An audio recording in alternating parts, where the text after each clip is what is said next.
কি টানে চাচা, আজকে রোজা করছেন তো? কেন দাঁতন নাকি বুঝতে পারছেনি রোজা আছে কিনা? আলহামদুলিল্লাহ। তাহলে চলেন সেলিমদের বাড়ি, আজ ওদের বাড়ি ইফতার দিচ্ছে। কি সেলিমদের বাড়ি? ও আর কি ইফতারি দিবে? ওই তো নিজে ঠিক মতো খেতে পায় না। আমি যাব না, তোরাই যা। এই লোকটার মনে এত অহংকার, কবে যে ভালো হবে। আসসালামু আলাইকুম। ওয়ালাইকুম আসসালাম। আসেন আসেন। মাশাআল্লাহ, খুব সুন্দর আয়োজন। তবে মনে রাখবে, ইফতারের সার্থকতা দামি খাবারের মধ্যে নয়, সবাই মিলে একসঙ্গে খাওয়ার আনন্দের মধ্যে। বাজারে সে মিষ্টিটার মতো নাকি? কি হলো, অত হাসিস কেন? না মানে ভাবছি এই খেজুরের স্বাদ ওই মিষ্টিটার থেকেও বেশি, তাই না? কি? না না কিছু না। ইফতারের সময় হয়ে গেছে, সবাই দোয়া করো।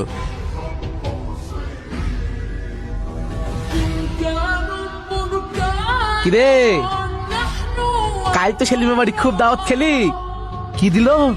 পোলাও নাকি বিরিয়ানি? চাচা, পোলাও বিরিয়ানি খাইনি, তবে যা দিয়েছে আলহামদুলিল্লাহ, মন ভরে গেছে।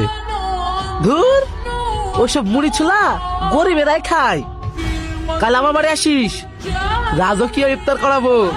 খাসির মাংস, বিরিয়ানি, সমস্ত রকম ফল, মিষ্টি সব থাকবে।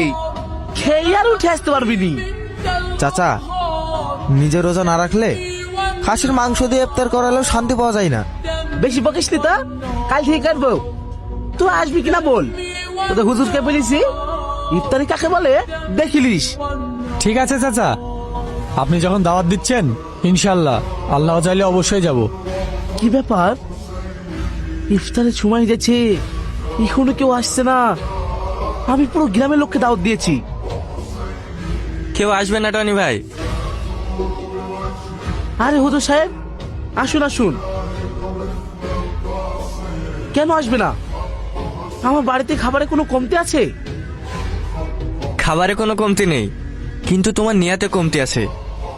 তুমি দাওয়াত দিয়েছো মানুষকে খাওয়ানোর জন্য নয়, বরং তোমার সম্পদ দেখানোর জন্য। ইবাদতের মধ্যে যখন অহংকার ঢোকে, তখন মানুষ সেখান থেকে দূরে সরে যায়। আমি তো শুধু চেয়েছিলাম গ্রামের সবাইকে ইফতারি খাওয়াবো, সবাই আমার প্রশংসা করবে।